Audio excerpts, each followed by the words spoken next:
Hey everyone, Mr. Sujano here, your source for gaming, tech, emulation, and open source news. Let's get started.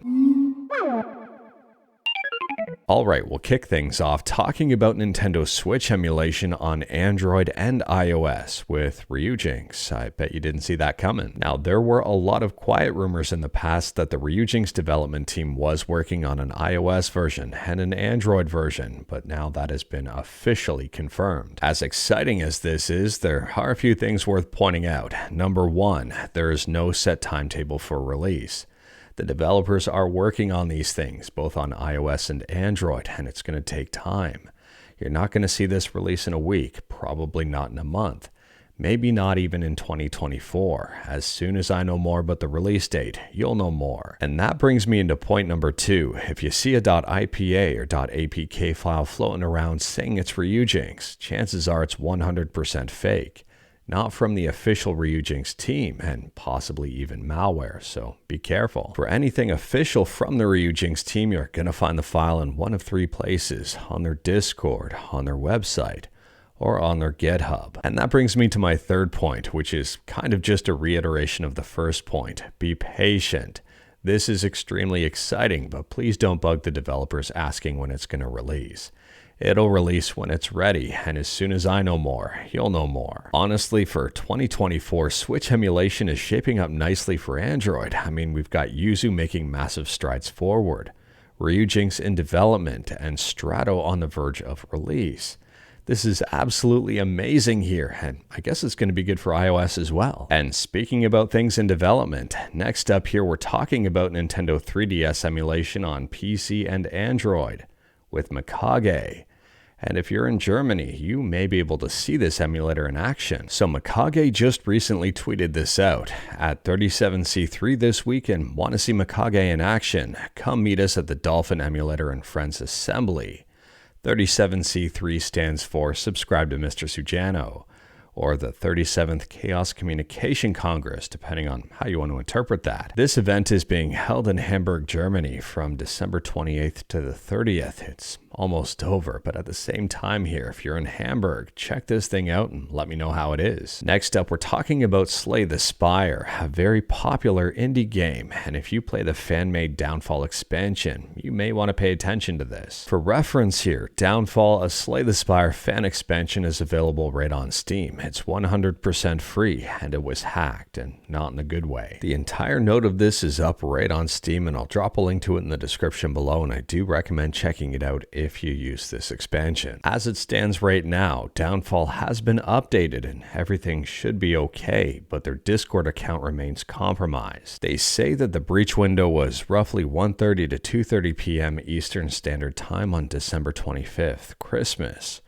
If you launched Downfall on 12/25 during the breach window and got a Unity library installer pop-up, please continue to read. You may be at risk. The security breach allowed a malicious upload to replace the Downfall packaged game, and it tries to take stored passwords from Discord, your browser, and a few other applications. If you saw the Unity pop-up or otherwise feel you may be breached, we recommend you changing important passwords, particularly ones that are not set up for two-factor authentication. Though for a full peace of mind, they recommend resetting and wiping all of your drives. If you play Downfall, let me know in the comments below if you were affected or if you weren't. Next up, we're quickly talking about PS3 emulation with RPCS3, and if you use Savestates, RPCS3 just got a nice update for you. So they say they've added data tags in Savestates to ensure state integrity on save state load. And they've improved the compression rate of save states even more. This improvement is available as of version 14.953, which was just released and not even the latest version now. Version 14.963 is already released. And speaking about releases, next up here we're talking about the Portal Demake, Portal 64, and it's now out of beta. If you're curious about this one, James Lambert, who's behind the entire project, has just released a video on YouTube called Portal 64 First Slices out of beta. I'll drop a link to it in the description below, and I do recommend checking it out.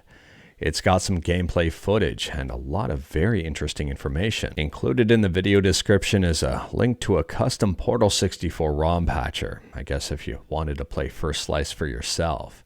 First slice contains the first 13 chambers, with more to come. Moving on, and I've got some rapid fire stuff. Paper Mario: The Thousand Year Door just got its ESRB rating, which means release might be sooner than we think here. We don't have an official release date just yet. Included in this rating is some interesting flirtatious dialogue that I didn't expect from Nintendo in 2023. We've got, "Aren't you a fine specimen of a man?" and "Perhaps if I grabbed you and gave you a little sugar." And speaking about sugar, per se, maybe a different type of sugar, Monster Hunter now has been extremely successful. It's been reported that they've exceeded $100 million in revenue. I'll drop a link to this article in the description below, but since September 14th, the game has been downloaded over 9.2 million times. It's currently generating $3.5 million weekly. And from September 14th to December 14th, the game earned $73.3 million. Based on these figures, it's probably never going to catch Pokemon Go, but that's not surprising here. It is surprising that it's doing so well. Next, we're talking about Gentoo Linux, and if you're a fan of binary packages, Gentoo Linux has just announced that they're offering binary packages for download and direct installation. If you use Gentoo and wanted to learn more about binary packages, I'll drop a link to a very helpful wiki in the description below, and feel free to check it out. Next up, if you're a fan of GTA 3 and Vice City on PC, and you're a fan of SilentPatch, I've got some good news for you. SilentPatch just turned 10, and as a way to celebrate, GTA packages go open source in January. In my opinion, this is great news for game modding and patching. I mean, these silent patches have a whole bunch of fixes that are extremely helpful and make the games a lot more enjoyable. But anyways, that is all I've got for you in this one. Straight to the point, all stuff and no fluff. We talked about a bunch today. Let me know your thoughts about absolutely any of it in the comments below. If you liked this video, leave a like. If you didn't like this video, leave a like. Hit that subscribe button, check out my other videos. Don't tempt fate, save your state.